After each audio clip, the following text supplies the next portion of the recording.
स्वागत है आपका YouTube चैनल केमिस्ट्री सखा पे और मैं हूं मनोज शर्मा, केमिस्ट्री एक्सपर्ट। बेटा, स्ट्रक्चर ऑफ एटम चैप्टर वैसे तो आपका ख़त्म हो गया है, लेकिन जब आपको हमने स्ट्रक्चर ऑफ एटम का पहला वीडियो लेक्चर दिया था तो उसमें बताया था डाल्टन की थ्योरी के बारे में, और फिर डाल्टन की थ्योरी कैसे फेल हुई थी वो सारी बातें बताई थी, और सीधे हम लोग सब एटॉमिक पार्टिकल्स पे आ गए थे। ये मेरे ख्याल से सेकंड वीडियो लेक्चर की बात चल रही है।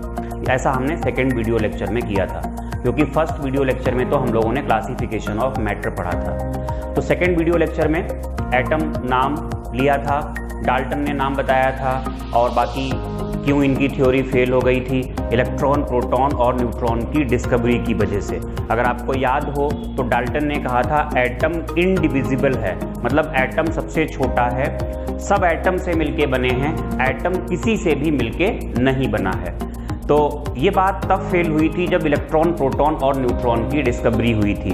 तो वहाँ पर हमने इसकी डिस्कवरी के बारे में नहीं पढ़ाया था, क्योंकि ये पार्ट थोड़ा सा बोरिंग होता है, आपका चैप्टर से मन हट सकता था। लेकिन आपको प्रॉमिस किया था कि जब ये चैप्टर ख़त्म हो जाएगा तो लास्ट में एक वीडियो लेक्चर हम बनाएंगे जिसमें इलेक्ट्रॉन, प्रोटॉन और न्यूट्रॉन की डिस्कवरी के बारे में भी पढ़ाएंगे कि कैसे इनकी डिस्कवरी हुई थी।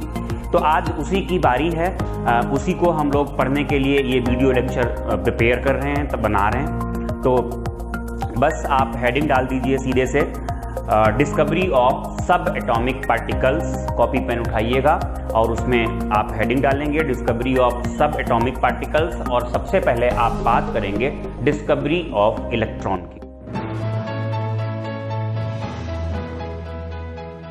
बेटा, जो डिस्कवरी ऑफ इलेक्ट्रॉन हुई थी, थोड़ा सा आप समझ लीजिए पहले से। वो एक एक्सपेरिमेंट था जिसका नाम था कैथोड रे एक्सपेरिमेंट।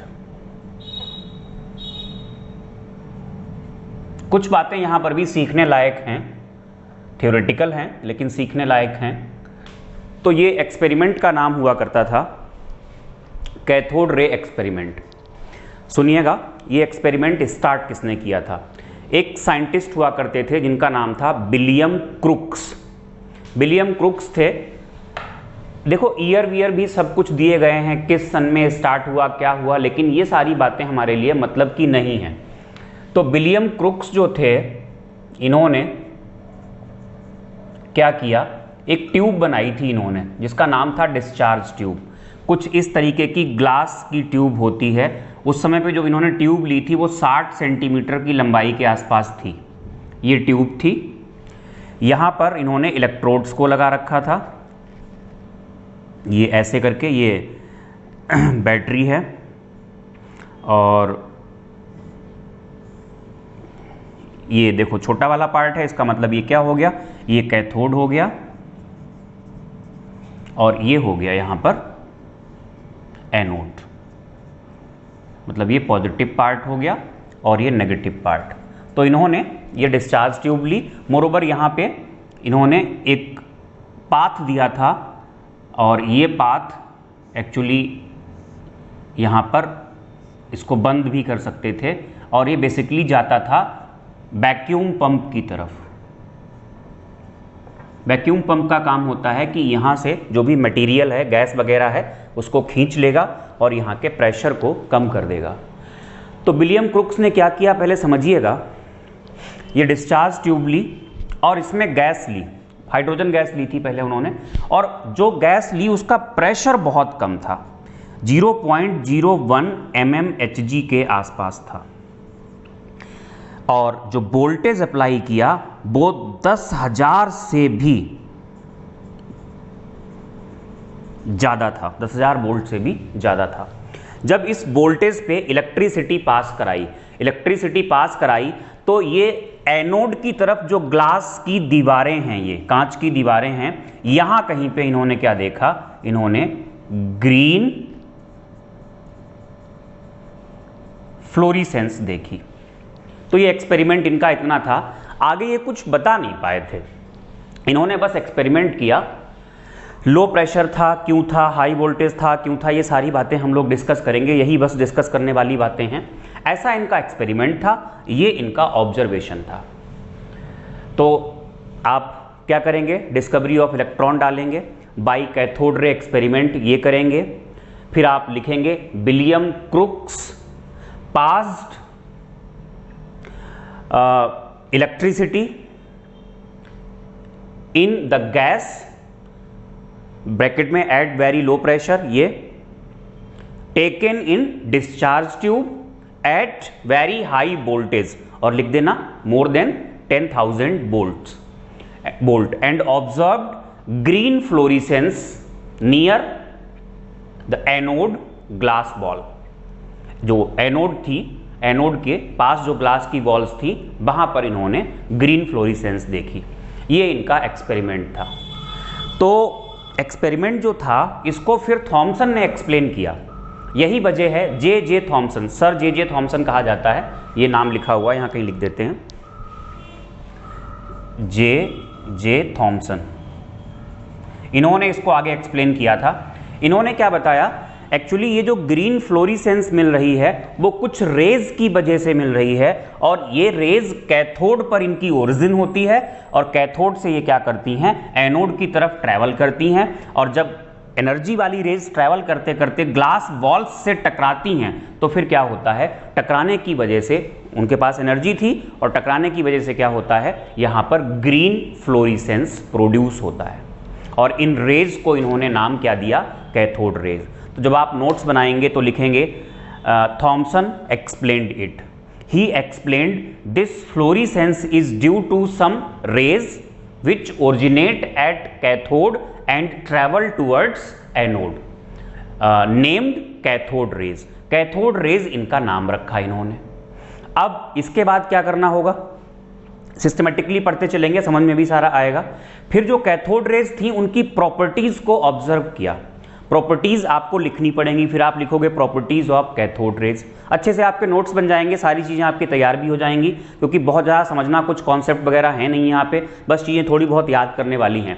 जब आप कैथोड रेज की प्रॉपर्टीज लिखोगे तो वहाँ पर आप पहला पॉइंट तो ये प्रूव करके दिखाओगे कि जो कैथोड रेज होती हैं दे ट्रैवल इन स्ट्रेट लाइन। एक पॉइंट तो ये लिखोगे। भाई पहला पॉइंट हम ये लिख सकते थे कि कैथोड पर ओरिजिनेट होती हैं, वो तो चलो आपने बता ही दिया पहले ही।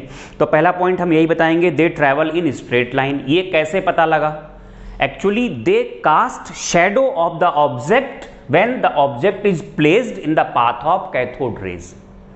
जब शैडो को कास्ट कर देती हैं, इससे क्या प्रूव होता है, they travel in straight line. एक बात तो ये हो गई।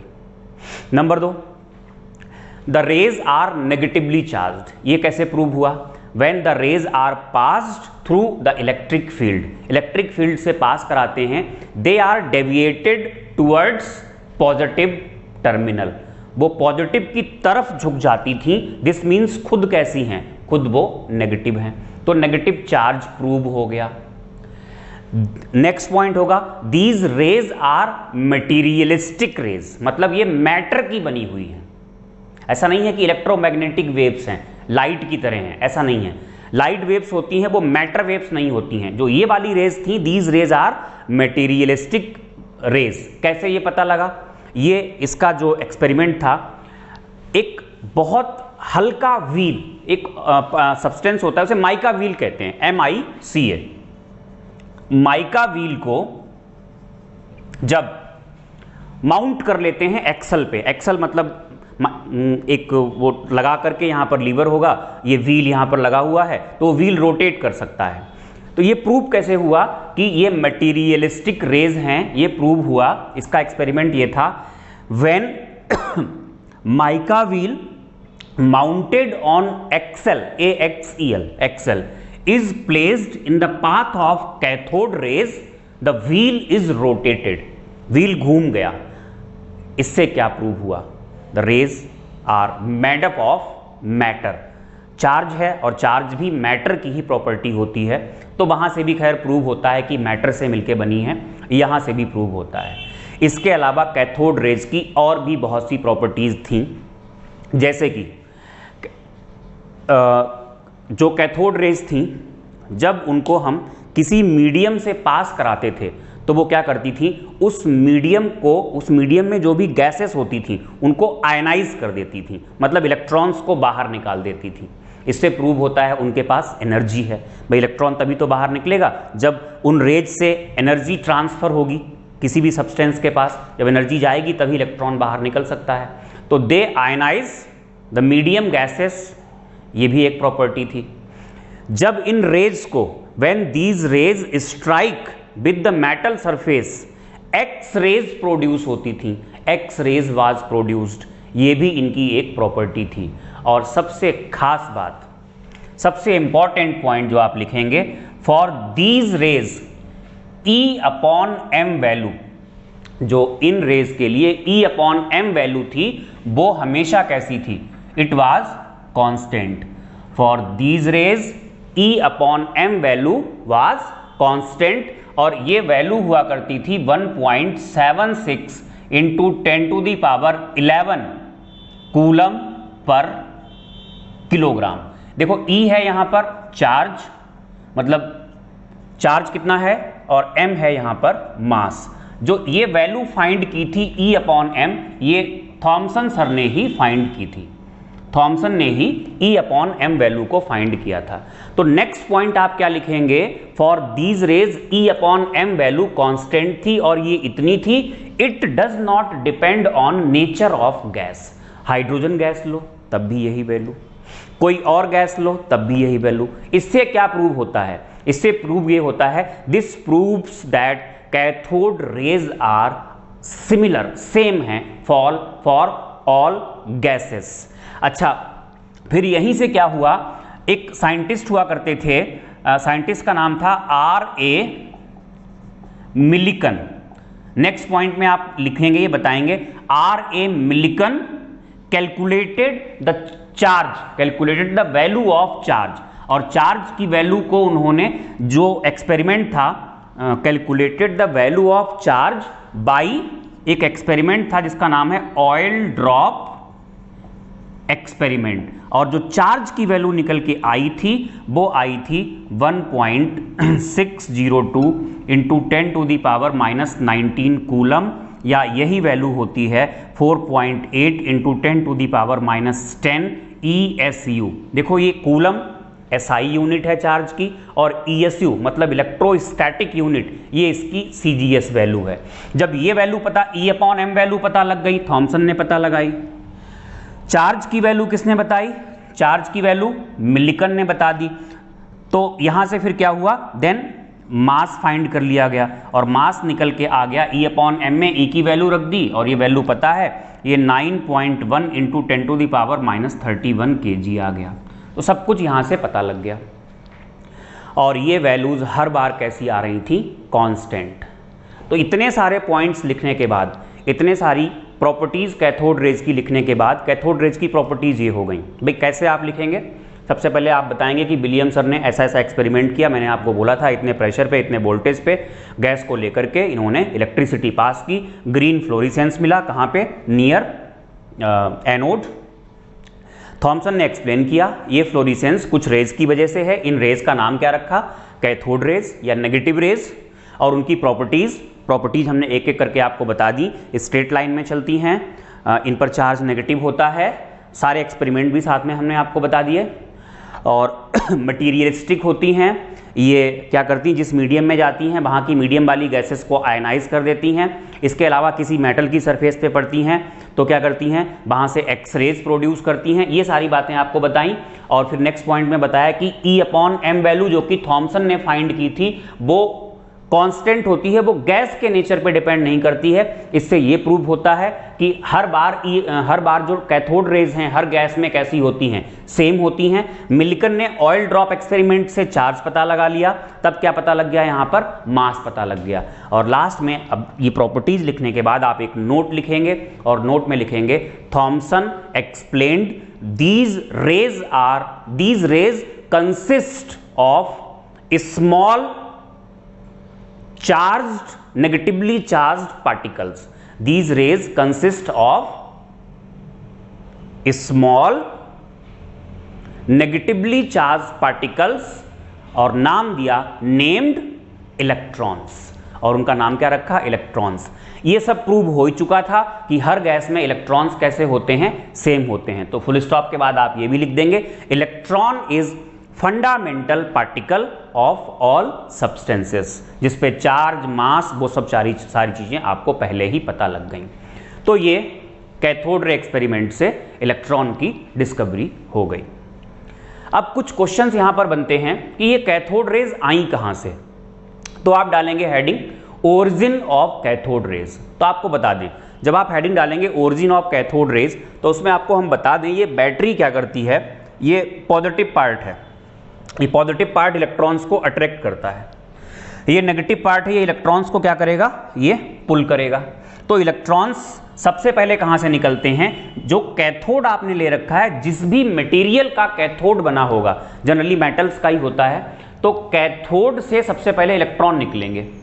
जो इलेक्ट्रॉन निकलेंगे वो इलेक्ट्रॉन्स जो यहां पर मीडियम गैस है उसके पार्टिकल्स से टकराएंगे। भाई ये पॉजिटिव पार्ट है तो इलेक्ट्रॉन इधर की तरफ एक्सिलरेट होंगे, इलेक्ट्रॉन्स पे चार्ज होता है नेगेटिव, ये है पॉजिटिव, तो इधर एक्सिलरेट होंगे। जब एक्सिलरेट होंगे तो अपने रास्ते में जो गैस के पार्टिकल्स हैं उनसे टकराएंगे। जब एनर्जी उनके पास ट्रांसफर होगी तो फिर क्या होगा, तो वो भी वहां से भी इलेक्ट्रॉन्स बाहर निकल आएंगे और वो सारे इलेक्ट्रॉन्स मिलकर के क्या बना लेंगे, कैथोड रेज। तो ओरिजिन ऑफ कैथोड रेज में आप लिखिएगा, initially electrons are eliminated from the cathode material, comma लगा के, these electrons are accelerated towards anode, फिर they strike with the particles of medium and medium particles are also ionized, medium particles are also ionized. फिर full stop के बाद लिख दीजिएगा, these all electrons are accelerated towards anode to form cathode rays. ये तो इनकी origin हो गई। अच्छा, फिर एक आप नोट लिखिएगा, लो प्रेशर ही क्यों, तो लिखिएगा ऐसा नहीं कि इन्होंने डायरेक्टली इसी प्रेशर और वोल्टेज पे एक्सपेरिमेंट कर लिया, अलग अलग प्रेशर पे किया, अलग अलग वोल्टेज पे किया, लेकिन जो मतलब की बात निकल के आई वो इस प्रेशर और इस वोल्टेज पर ही आई। तो आपको डायरेक्टली यही पढ़ाया, आपने एक बार में पढ़ लिया, इसका मतलब ये नहीं कि एक्सपेरिमेंट एक बार में ही कंप्लीट हो गया था। एक्सपेरिमेंट कंप्लीट होने में बहुत टाइम लगा था, कई कंडीशंस पे, अलग अलग कंडीशंस पे इन्होंने देखा, लेकिन वो वाली कंडीशन आपको पढ़ाई जिस पर आपको ये ऑब्जर्वेशन मिला था। तो लो प्रेशर की जरूरत क्यों होती है, why low pressure is required, high pressure पे ये सब क्यों नहीं होता है। तो आप नोट में लिखोगे एट वेरी लो प्रेशर, जो भी यहां पर gas particles are easily ionized and medium becomes conducting in nature, full stop के बाद आप चाहें लिख सकते हैं, at high pressure gas particles can not be ionised,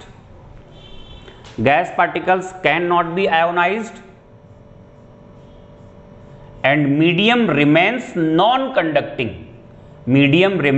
non-conducting, hence cathode rays are not obtained. फिर बेटा आप हाई वोल्टेज की अगर बात करेंगे तो बहुत सीधी सी बात है, लिखने की भी जरूरत नहीं है।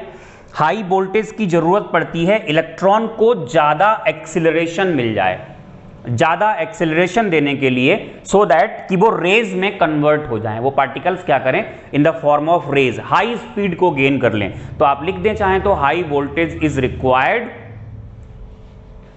To give high acceleration to electrons. तो ये कैथोड रेज की पूरी कहानी हो गई। यहां से इलेक्ट्रॉन्स की डिस्कवरी हो गई, इलेक्ट्रॉन को डिफाइन कर दिया गया। Electron is a fundamental particle of all substances, जिसका चार्ज इतना होता है 1 यूनिट पॉजिटिव, 1 यूनिट चार्ज कहा गया। इलेक्ट्रॉन पे जो भी चार्ज होता है वो सबसे छोटा चार्ज कहा गया। और इसका मास जो होता है, मास आपको बता दिया, ये मास हाइड्रोजन के एटम का मास का 1/1837 टाइम्स होता है।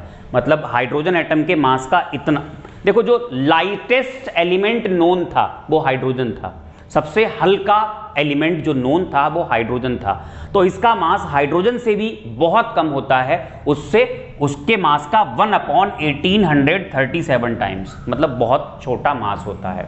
तो ये डिस्कवरी ऑफ इलेक्ट्रॉन हो गई। अब हम बात करेंगे डिस्कवरी ऑफ प्रोटॉन। डालेंगे हेडिंग डिस्कवरी ऑफ प्रोटॉन। और प्रोटॉन की डिस्कवरी में, इसको हटाएंगे नहीं क्योंकि ये बनाना पड़ेगा। डिस्कवरी ऑफ प्रोटॉन में आप डालेंगे by anode rays experiment, by anode rays experiment, या इसी को हम बोलेंगे और कैनाल रेज एक्सपेरिमेंट।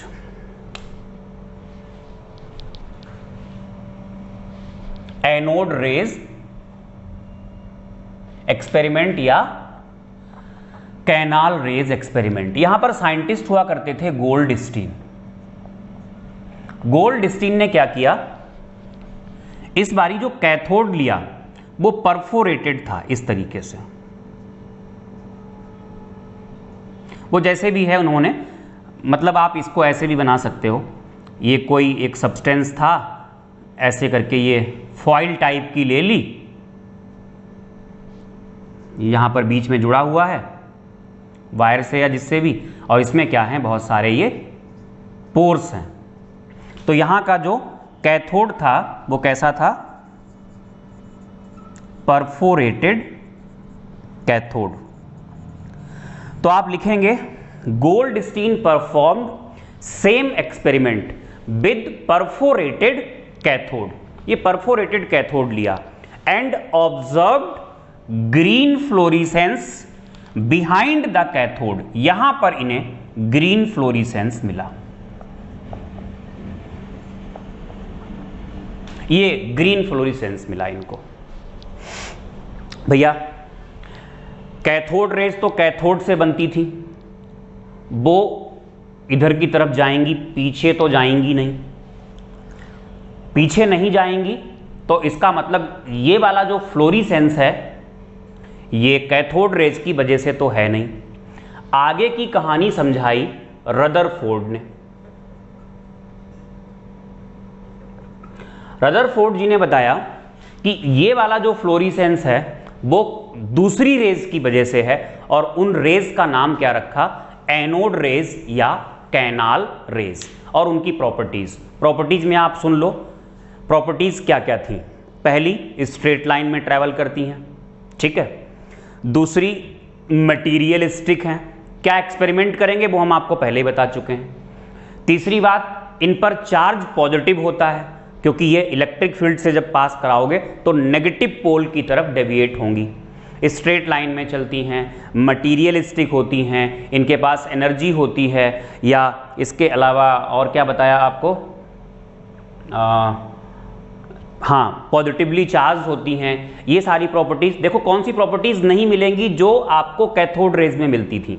नंबर 1 याद रखना, आप इनकी प्रॉपर्टीज ही लिखते जाना, आप साथ में ये भी मेंशन कर देना जब इन रेज को हम मीडियम से पास कराते हैं तो कैथोड रेज क्या करती थी, मीडियम की जो गैसेस होती थी उनको आयोनाइज कर देती थी। यहां पर ऐसा नहीं होता है। इसके अलावा हमने आपको वहां पर बताया था, जब कैथोड रेज को हम मेटल की सरफेस पे डालते हैं तो एक्स रेज प्रोड्यूस होती हैं, यहां पर वो प्रॉपर्टी नहीं होती है। ध्यान दीजिएगा, कैथोड रेज में हमने आपको बताया था कि जो E/m वैल्यू थी वो कैसी थी, कांस्टेंट। बेटा जी यहां पर E/m वैल्यू कांस्टेंट नहीं थी, आप लिखोगे for these raise E/m value is not constant, it depends on nature of gas. ये बात तो लिखोगे ही। इवन चार्ज निकाल सकते थे, चार्ज तो हम निकाल ही सकते थे। फिर आप नेक्स्ट पॉइंट में या इसी पॉइंट में लिखोगे, charge was also not constant but it was multiple of the charge of electron, integral multiple. Charge भी कांस्टेंट नहीं था, E/m भी कांस्टेंट नहीं था, लेकिन एक चीज जो पाई गई थी वो ये पाई गई थी कि जो चार्ज है वो इंटीग्रल पॉजिटिव में है और इंटीग्रल मल्टीपल है ऑफ द चार्ज जो कि पाया गया था इलेक्ट्रॉन पे। तो फिर जब यहां पर गैस हाइड्रोजन ली गई, जब हाइड्रोजन गैस ली गई तो ये देखा गया कि जो चार्ज है उसकी भी सबसे छोटी वैल्यू आती है और जो E/m वैल्यू आती है हाइड्रोजन के लिए वो वैल्यू थी 9.58 इंटू 10⁷ कूलम पर किलोग्राम। ये वैल्यू आती थी जब हम हाइड्रोजन गैस लेते थे फॉर हाइड्रोजन। भाई ये तो आपको पता है ये लाइटेस्ट है, इसका मास सबसे कम होगा और इसके लिए जो E/m वैल्यू आई थी वो ये आई थी निकल के। तो बेटा जी फाइनली ये सजेशन दिया गया कि जब हाइड्रोजन गैस होती है तो हाइड्रोजन गैस कैसा है, लाइटेस्ट एलिमेंट है, उस केस में E/m वैल्यू इतनी है। तो यहां पर चार्ज फिर 1 यूनिट मान लिया गया क्योंकि चार्ज तो निकाला ही गया था। चार्ज यहां पर जो आता था वो बिल्कुल वही आता था। चार्ज की जो वैल्यू आती थी, जो E की वैल्यू आती थी, जो कि ऑयल ड्रॉप एक्सपेरिमेंट से निकाला जाएगा, वो उतनी ही आती थी जितनी कैथोड रेज यानी इलेक्ट्रॉन के लिए आई थी। तो चार्ज की सबसे छोटी वैल्यू यहां पर मानी गई, चार्ज की वैल्यू सबसे छोटी मानी गई और उसके बाद E/m वैल्यू इतनी आ गई तो यहां से मास पता लगा लिया गया। तो ये माना गया कि ये देखो यहां पर ये माना गया कि जो कैथोड रेज हैं वो इलेक्ट्रॉन्स से मिलकर बनी थी हर जगह, लेकिन जो एनोड रेज होती हैं वो अलग अलग गैसेस में अलग अलग पार्टिकल्स से मिलकर बनी होती हैं। ये बात तो प्रूव हो गई थी। In different gases anode rays are made up of different type of particles. But जब हाइड्रोजन गैस ली गई तो सब चार्ज की वैल्यू 1 यूनिट आ गई थी, चार्ज पता लग गया और यहां से मास पता लग गया। तो यह माना गया कि हाइड्रोजन गैस में जो भी पार्टिकल है जिसने एनोड रेज बनाई हैं वो पार्टिकल सबसे छोटा है और उसी पार्टिकल को नाम क्या दे दिया गया, प्रोटॉन। तो क्या क्या आप लिखेंगे यहां पर आप बताएंगे Goldstein performed similar experiment with perforated cathode and observed green fluorescence behind the cathode also। यहां तो मिली ही थी, इधर भी मिली। वो किसकी वजह से थी, वो कैथोड रेज की वजह से थी और ये थी एनोड रेज की वजह से। तो Rutherford suggested that this fluorescence is due to another rays और उनका नाम क्या रखा, मैंने आपको बताया, उनका नाम रखा एनोड रेज या कैनाल रेज या पॉजिटिव रेज। उनकी प्रॉपर्टीज कुछ बताई हमने, स्ट्रेट लाइन में ट्रेवल करती हैं, कैसे, वही शेडो वाली प्रॉपर्टी आएगी, मटेरियलिस्टिक हैं, माइका व्हील आ जाएगा प्रॉपर्टीज में। इसके अलावा बताया था आपको ये रेज पॉजिटिव होती हैं क्योंकि इलेक्ट्रिक फील्ड में ये नेगेटिव की तरफ डेविएट होती हैं।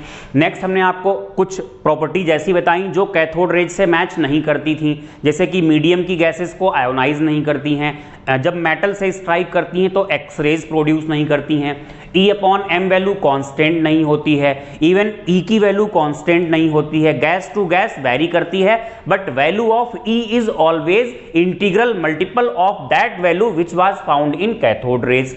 ठीक है, ये बात प्रूव हो गई। तो वहां से जब मास निकाला जाएगा वो भी अलग अलग आ रहा था। फिर यहीं पे आप दिखा देंगे फॉर हाइड्रोजन जो कि लाइटेस्ट एलिमेंट है, जहां पर जो E की वैल्यू थी वो उतनी ही थी जितनी की कैथोड रेज में आती थी निकल के, वो वैल्यू थी। वो वैल्यू लेकर के जब E/m निकाला गया तो यहां से निकाला गया और यहीं से ये मान लिया गया कि हाइड्रोजन में जो पार्टिकल होगा जो एनोड रेज बनाएगा वो कैसा होगा, वो सबसे छोटा वाला पार्टिकल होगा, मतलब सबसे छोटा नहीं, सबसे कम मास वाला पार्टिकल होगा और उसी पार्टिकल का नाम क्या रख दिया, प्रोटॉन। लेकिन ये रेज प्रोटॉन से मिलके नहीं बनी होती हैं। इन रेज की बात करें तो ये रेज किससे मिलके बनी होती हैं, जरा ध्यान देना। मान लो एक एटम है X नाम का, X नाम का एटम है, इसने अगर क्या किया गया, गैस का ये X नाम का एटम है, अगर हम इलेक्ट्रिसिटी पास कराएं तो ये आयोनाइज हो जाएगा। इसने एक इलेक्ट्रॉन छोड़ दिया, प्लस क्या बन गया, X पॉजिटिव। तो ये जो बना है इसको हम क्या कहेंगे, कैटायन। जो इलेक्ट्रॉन है ये क्या करेगा, इट विल फॉर्म, क्या बना लेगा, कैथोड रेज, ये तो बना लेगा कैथोड रेज, और जो कैटायन है इट विल फॉर्म, ये उल्टी तरफ एक्सेलरेट हो जाएगा, it will form anode rays. तो आपसे अगर कोई पूछे कि एनोड रेज किससे मिलके बनी होती हैं, तो आप आंसर दोगे जो भी गैस हमने यहां पर भरी हुई है उससे इलेक्ट्रॉन निकालने के बाद जो कैटायन बनता है, जो पॉजिटिव आयन होता है, वो एक्सिलरेट हो जाता है कैथोड की तरफ और क्या बना लेता है, वो बना लेता है एनोड रेज। हाइड्रोजन गैस में, क्योंकि आपको पता है हाइड्रोजन में होता ही क्या है, जो हाइड्रोजन है अब तो हमें पता ही है कम से कम, इलेक्ट्रॉन एक होता है, प्रोटॉन एक होता है, न्यूट्रॉन यहां पर होते नहीं हैं, तो इलेक्ट्रॉन निकल जाने के बाद बचा क्या, प्रोटॉन बचा। तो हाइड्रोजन गैस में ये रेज प्रोटॉन से मिलके बनी होती हैं। तो बाद में E/m वैल्यू ये पता लग गई, E की वैल्यू पता लग गई थी ऑयल ड्रॉप एक्सपेरिमेंट से, वहां से मास कैलकुलेट कर लिया गया, मास की वैल्यू 1.762 इंटू 10⁻⁻27 kg, ये मास की वैल्यू आ गई थी। इस तरीके से ये डिस्कवरी ऑफ प्रोटॉन हो गई।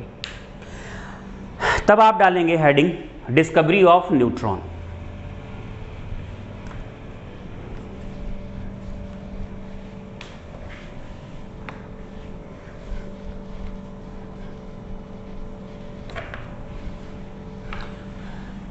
एक तो क्वेश्चन पूछा जाता है डिस्कवरी ऑफ न्यूट्रॉन इतनी लेट क्यों हुई, इलेक्ट्रॉन और प्रोटॉन की डिस्कवरी तो हो गई लेकिन न्यूट्रॉन की डिस्कवरी इतनी लेट क्यों हुई। तो इसका सीधा सा आंसर दिया जाता है क्योंकि न्यूट्रॉन्स न्यूट्रल पार्टिकल्स होते हैं, उनकी presence electric field, magnetic field इन सबसे नहीं लगाई जा सकती है, इसलिए जो न्यूट्रॉन्स की डिस्कवरी थी वो बहुत लेट हुई थी। तो अगर कोई पूछे न्यूट्रॉन की डिस्कवरी लेट क्यों थी, तो आपको आंसर देना है क्योंकि वो न्यूट्रल पार्टिकल्स होते हैं और इनका डिटेक्शन इजीली नहीं हो सकता। तो न्यूट्रॉन की डिस्कवरी की किसने थी, एक साइंटिस्ट थे चैडविक नाम के।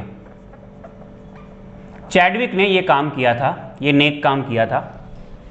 न्यूट्रॉन की डिस्कवरी की तरफ ध्यान कैसे गया, ध्यान ऐसे गया कि जब किसी भी एटम का मास निकालते हैं तो mass of electron plus mass of proton करते थे उस टाइम पे, क्योंकि न्यूट्रॉन के बारे में पता ही नहीं था। तो मास ऑफ प्रोटॉन तो पता लग गया था, तो मास ऑफ प्रोटॉन, सारे प्रोटॉन्स भाई एटॉमिक नंबर के बराबर होता है, सारे प्रोटॉन्स का मास जोड़ लेते थे और प्रोटॉन्स का मास जोड़ने के बाद जो निकल के आता था वो एटम के एक्चुअल मास से बहुत कम होता था, लगभग आधा होता था। तो इससे ये पता लगा कि भाई जो प्रोटॉन्स के मासेस का जो सम है वो एटम के मास से बहुत कम आ रहा है, इसका मतलब एटम में कोई और पार्टिकल भी है। और यहां से ध्यान गया न्यूट्रॉन की डिस्कवरी की तरफ और ये काम किया चैडविक ने। तो आप लिखेंगे चैडविक बॉम्बार्डेड अल्फा पार्टिकल्स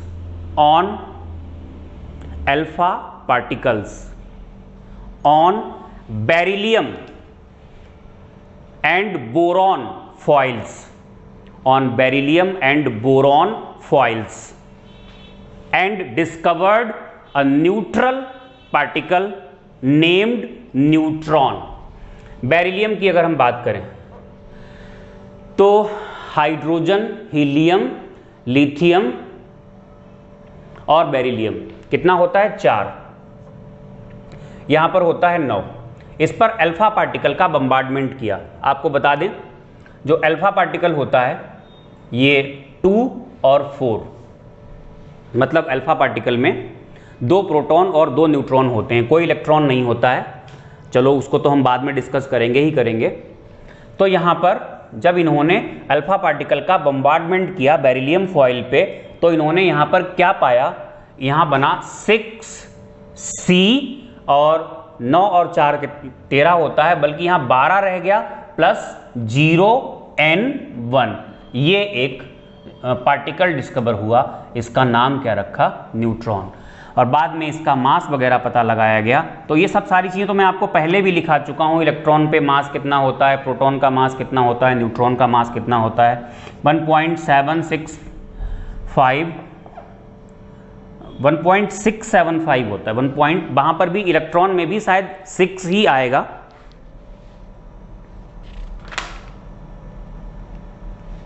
हाँ, जो मास आएगा वो प्रोटॉन वाले में भी 6-7 होगा। 675 इंटू 10⁻⁻28 kg। वहां आपने 762 लिखा था तो 672 करिएगा, इतना इसका ये मास होता है। ठीक है, तो ये इलेक्ट्रॉन प्रोटॉन न्यूट्रॉन की डिस्कवरी हो गई। हालांकि ये डिस्कवरी जो हुई थी वो 1932 में हुई थी, और 1932 में न्यूट्रॉन की डिस्कवरी से पहले 2 मॉडल्स आ चुके थे। उन 2 मॉडल्स के बारे में जरा ध्यान देते हैं, पढ़ लेते हैं, वो भी आप थोड़ा सा लिख लेना। क्या करना, सबसे पहले जो मॉडल आया था वो थॉमसन का मॉडल आया था। थॉमसन ने क्या बताया सुनिएगा। इलेक्ट्रॉन और प्रोटॉन की डिस्कवरी हो चुकी थी, तो थॉमसन ने लगे हाथों क्या किया, उनको अरेंज कर दिया, इलेक्ट्रॉन को और प्रोटॉन को, और एक एटम का स्ट्रक्चर प्रेजेंट कर दिया। इन्होंने जो मॉडल दिया था एटम का, उसको हम बोलते हैं प्लम पुडिंग मॉडल या cake raisin model. Plum pudding model या केक रेजिन मॉडल या वाटरमेलन मॉडल। इन्होंने कहा था एटम तरबूज की तरह है, जस्ट लाइक वाटरमेलन। और इन्होंने बोला था कि जो तरबूज में रेड मास होता है ना, जो कंटिन्यूअस होता है, that is proton. Protons are just like red mass of watermelon, जो कि कंटिन्यूअस होते हैं और एटम का मेन पार्ट बनाते हैं, क्योंकि जो मेन मास होता है वो प्रोटॉन की वजह से ही होता है। इलेक्ट्रॉन का मास नेग्लिजिबल था, and electrons are embedded in this positive mass of, in this positive part formed by protons, just like black seeds are embedded in red part of watermelon. मतलब एक continuous part किसका बनता है, protons का, जो कि positive होता है। इलेक्ट्रॉन्स इस पॉजिटिव वाले पार्ट में जो कि प्रोटॉन ने बनाया है, उसमें जस्ट लाइक सीड्स क्या होते हैं, एम्बेडेड होते हैं। That's why it is called as watermelon model या प्लम पुडिंग मॉडल या केक रेजिन मॉडल। केक में क्या है भाई, व्हाइट क्रीम है, उसको प्रोटॉन मान लिया, और जो रेजिन्स लगे हुए हैं उसको क्या मान लिया, इलेक्ट्रॉन्स मान लिया। ये खाने पीने के बहुत शौकीन हुआ करते थे, इसलिए इन्होंने एटम्स के मॉडल को रिलेट कराया खाने पीने वाली चीज़ों से। पता नहीं, बस ऐसे ही बोल रहे हैं। तो ये इन्होंने एक यूनिफॉर्म मॉडल दिया एटम का। ये मॉडल कैसे फेल हुआ, उसके बाद रदरफोर्ड नाम के साइंटिस्ट ने एक एक्सपेरिमेंट किया था, आपका पढ़ा हुआ है, चाहो तो आप फिर से लिख लेना। इस एक्सपेरिमेंट का नाम था अल्फा स्कैटरिंग एक्सपेरिमेंट। उन्होंने क्या किया, गोल्ड की फॉइल ली, जिसकी थिकनेस जो थी वो 100 नैनोमीटर के आसपास थी, मतलब वेरी थिन गोल्ड फॉइल, और इन्होंने इस पर अल्फा पार्टिकल्स का बम्बार्डमेंट किया। ज्यादातर पार्टिकल्स स्ट्रेट निकल जाते हैं थ्रू द फॉइल। इससे प्रूव होता है कि एलिमेंट का ज्यादातर पार्ट 99.9% पार्ट कैसा है, एम्प्टी है। अल्फा पार्टिकल्स होते हैं पॉजिटिव। कुछ पार्टिकल्स के रास्ते में डिफ्लेक्शन हो रहा था। This deflection is due to some positive part. Of course कुछ ऐसा सॉलिड सा पार्ट होगा पॉजिटिव जो इनके रास्ते में आएगा, उसकी वजह से क्या होगा, इनके रास्ते में डिफ्लेक्शन होगा। पॉजिटिव ही क्यों लिया, नेगेटिव क्यों नहीं? 20,000 में से एक अल्फा पार्टिकल ऐसा था जो अपने ही रास्ते पे वापस आ जाता था। मतलब ये हुआ कि एटम यूनिफॉर्म नहीं है। भाई थॉमसन ने कहा कि एटम यूनिफॉर्म है, भाई पॉजिटिव पार्ट प्रोटॉन्स का यूनिफॉर्मली प्रेजेंट है, सीड्स क्या हैं, यूनिफॉर्मली वहां पर एम्बेडेड हैं। रदरफोर्ड का मॉडल ये प्रूव करता है ज्यादातर पार्ट कैसा है, एम्प्टी है। There is some positive part, या जो मास या सॉलिड पार्ट है जिसको हम कहेंगे मैक्सिमम मास जो है वो बहुत थोड़े से रीजन में कॉन्सेंट्रेटेड है, थोड़े से रीजन में रखा हुआ है, क्योंकि 20,000 में से एक रे क्या करती है, वापस आती है। इसका मतलब ये हुआ कि जब रे उससे डायरेक्टली टकराती होगी उस सॉलिड पार्ट से, तभी क्या होती होगी, वापस आती होगी। तो वो सॉलिड पार्ट जो है बहुत कम एरिया में प्रेजेंट है। तो अगर आपको अल्फा स्कैटरिंग एक्सपेरिमेंट लिखना पड़े तो आप लिखना Rutherford bombarded high speed alpha particles on very thin gold foil, bracket में आप थिकनेस लिख देना 100 नैनोमीटर, और फिर क्या करेंगे, and received these alpha particles on ZNS screen, ये जिंक सल्फाइड की स्क्रीन थी जिस पर रिसीव किया। वहीं से इनको पता लगा कि कौन सा स्ट्रेट जाता है, यहां से बम्बार्ड किया और यहीं पर इनको इसका मार्क मिला यहां पर, जिसको कहते हैं सेंटिलेशन, तो इसका मतलब स्ट्रेट चला गया। फिर आप ऑब्जर्वेशन लिखेंगे एक्सपेरिमेंट के बाद। ऑब्जर्वेशन में आप क्या लिखेंगे, ऑब्जर्वेशन एंड रिजल्ट साथ साथ आप लिख देंगे। ऑब्जर्वेशन में लिखेंगे maximum alpha particles are passed straight through the foil, this means maximum part of the foil या element is empty. Second point, there is a small deflection in the path of few alpha particles. Result, that is there is some positive charge which is responsible for the deflection in the path of alpha particles. तीसरा point लिखेंगे very few alpha particles, bracket में 1 in 20,000, 20,000 में से एक, is reverted back, वापस आ जाता है to its original path, almost original तो नहीं, थोड़ा सा ऐसे इस तरीके से वापस आ जाता है, which shows the presence of some rigid और solid part, and this solid part is concentrated in very small region. ये यहाँ से रिजल्ट्स निकले। फिर रदरफोर्ड ने अपना एक एटॉमिक मॉडल दिया। एटॉमिक मॉडल क्या दिया वो भी आप लिख लेना।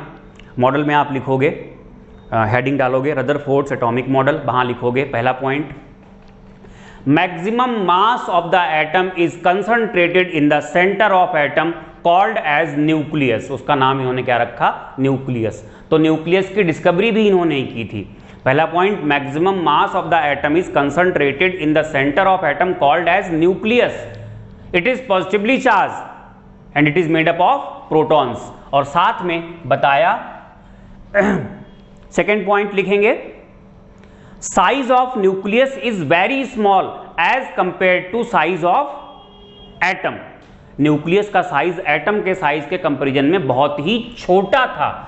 कितना छोटा था, जो रेडियस ऑफ न्यूक्लियस थी इज ऑफ 10⁻⁻15 मीटर ऑर्डर, और रेडियस ऑफ जो एटम थी इज ऑफ 10⁻⁻10 मीटर ऑर्डर। इससे क्या प्रूव हुआ कि एटम का साइज बहुत बड़ा होता है और न्यूक्लियस का साइज कैसा होता है, बहुत छोटा होता है। तीसरा पॉइंट आप लिखेंगे, electrons are not stationary, they are revolving around the nucleus just like planets are revolving around the sun, hence this model is also known as solar model और planetary model। इसको solar model और planetary model भी कहते हैं। ये इन्होंने model दे दिया था। अब इस मॉडल की कमियां क्या थी, इस मॉडल की कमियां थी, ध्यान देना, इनकी बात मान ली, न्यूक्लियस और ये कहीं इलेक्ट्रॉन, ये घूम रहा है, मान लिया।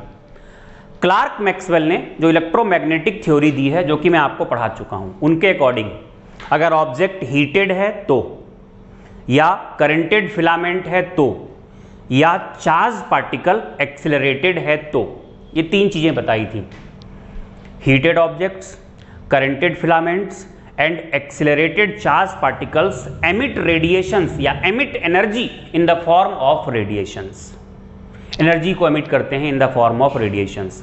देखो, इलेक्ट्रॉन अगर सर्कुलर मोशन कर रहा है तो एक एक्सेलरेशन तो होगा ही होगा, अगर स्पीड कांस्टेंट भी है तब भी सर्कुलर मोशन में डायरेक्शन चेंज होती है। हर पॉइंट पे डायरेक्शन चेंज होने की वजह से यहाँ पर एक एक्सेलरेशन होता है, जिसको हम क्या कहते हैं, सेंट्रीपिटल एक्सेलरेशन। तो सेंट्रीपिटल एक्सेलरेशन है, मतलब ये चार्ज पार्टिकल तो है ही है, साथ में इसमें क्या है, एक्सेलरेशन है। सेंट्रीपिटल मतलब एक्सेलरेटेड चार्ज पार्टिकल है। जब ये रोटेट करेगा तो एनर्जी एमिट करेगा इन द फॉर्म ऑफ रेडिएशन। जब एनर्जी घटेगी इसकी तो अट्रैक्शन बढ़ेगा न्यूक्लियस के साथ, ये वेल नोन चीज़ है कि अगर एनर्जी घटती है तो अट्रैक्शन बढ़ता है, अट्रैक्शन बढ़ेगा तो इससे क्या होगा, जो इसके पाथ्स होंगे इलेक्ट्रॉन के, जो सर्कुलर पाथ हैं वो छोटे होते चले जाएंगे, और जब सर्कुलर पाथ छोटे होते चले जाएंगे तो फाइनली क्या होगा, आत्मा परमात्मा का मिलन हो जाएगा। मतलब electron will collapse in the nucleus, मतलब पॉजिटिव नेगेटिव मिलकर के क्या कर लेंगे, न्यूट्रल पार्ट बना लेंगे, और न्यूट्रल बना लेंगे तो फिर इलेक्ट्रॉन कहाँ गया, प्रोटॉन कहाँ गया, इलेक्ट्रॉन की डिस्कवरी कैसे हुई, प्रोटॉन की डिस्कवरी कैसे हुई। तो ये है इसका ड्रॉबैक रदरफोर्ड के मॉडल का। रदरफोर्ड के मॉडल के ड्रॉबैक में आप लिखेंगे according to Clerk Maxwell's electromagnetic theory, जो कि मैं आपको पढ़ा चुका हूँ। Accelerated charge particles emit energy in the form of radiation, full stop के बाद। As we know, electron is charged and it is accelerated due to circular motion. That is, it will emit energy due to emission of, full stop के बाद, due to emission of energy, attraction with nucleus will increase, comma, its radius of its circular path will decrease, and finally it will meet with nucleus to form neutral particle. मतलब atom is not stable. Rutherford का model ये नहीं बता पाया कि जो atom है वो स्टेबल है। थोड़ा मैंने आपको जल्दी पढ़ा दिया ये वाला लेक्चर, क्योंकि इससे बहुत ज़्यादा पूछा नहीं जाता है। फिर से मैं एक बार बता देता हूँ आपको इसमें हमने पढ़ाया क्या। जब लेक्चर 2 हम लोगों ने पढ़ा था तो वहाँ पे डाल्टन की थ्योरी की, या लेक्चर 1 में, मुझे याद नहीं आ रहा कब, लेक्चर 1 या लेक्चर 2 में डाल्टन की थ्योरी की बात हुई थी। लेक्चर 1 में शायद बात हुई थी। तो डाल्टन ने कहा था एटम इनडिविजिबल है, मतलब एटम को अब और छोटे पार्टिकल्स में हम डिवाइड नहीं कर सकते। तो ये बात फेल कैसे हुई थी, with the discovery of electron, proton और न्यूट्रॉन। वहाँ पर हमने आपको डिस्कवरी नहीं पढ़ाई थी, क्योंकि हमने कहा था ये बोरिंग पार्ट है, शुरुआत में ही चैप्टर से आपका मन हट जाएगा, वैसे ही बहुत बड़ा चैप्टर है। तो ये प्रॉमिस किया था कि लास्ट में एक लेक्चर डालेंगे जहाँ पर हम इलेक्ट्रॉन, प्रोटॉन और न्यूट्रॉन की डिस्कवरी की बात करेंगे। तो आप यहाँ पर डिस्कवरी ऑफ इलेक्ट्रॉन क्या पूरा लिखना है आपको बता दिया, discovery of proton, discovery of neutron. Before the discovery of neutron 2 atomic models आ चुके थे, एक थॉमसन का मॉडल, वो भी आप लिखेंगे, और एक रदरफोर्ड का मॉडल। थॉमसन के मॉडल की कमी क्या थी, थॉमसन ने कहा था कि एटम इज यूनिफॉर्म, जबकि alpha scattering experiment of Rutherford ये प्रूव करता है कि एटम यूनिफॉर्म नहीं है। तो और रदरफोर्ड की कमी क्या थी, वो एटम की स्टेबिलिटी को नहीं समझा पाए। तो ये कुल मिला के जो हमने आपको सब एटॉमिक पार्टिकल्स पढ़ाए थे सेकेंड वीडियो लेक्चर में, उससे पहले का ये सारा पार्ट हो गया, और फिर वो कंटिन्यूएशन में है बिल्कुल। फिर हमने आपको वहाँ लाइट पढ़ाई होगी, लाइट के बाद हमने बोर मॉडल पढ़ाया होगा, एंड सो ऑन कंटिन्यू किया होगा। अब ये चैप्टर पूरी तरीके से ख़त्म होता है। आप चैप्टर से रिलेटेड जो असाइनमेंट्स हैं, टॉपिक वाइज असाइनमेंट्स को आप ले सकते हैं। जो फेसबुक पेज है मेरा, उसमें आपको स्ट्रक्चर ऑफ एटम करके एक एल्बम टाइप की मिलेगी, वहाँ पर आपको टॉपिक वाइज असाइनमेंट्स मिलेंगे। टॉपिक वाइज असाइनमेंट्स जो होंगे उनमें एकेडमिक लेवल के भी होंगे और जेई और नीट लेवल के भी होंगे। JEE Mains not advanced, JEE Mains और नीट लेवल के भी होंगे, एडवांस के अलग से आपको मिलेंगे, वो बाद की बात है। तो फेसबुक पेज का जो लिंक है वो आपको डिस्क्रिप्शन बॉक्स में दिया गया है, वहाँ से आप फेसबुक पेज को लाइक करिए और इसके साथ आप जुड़ जाइए, ताकि आपको मटेरियल का भी अपडेट मिलता रहे। तो देखिए, इसको चैप्टर को ख़त्म करिए, इसके बाद हम लोग नेक्स्ट चैप्टर की बात करेंगे। पढ़ते रहिए, सेफ रहिए। Thanks for watching.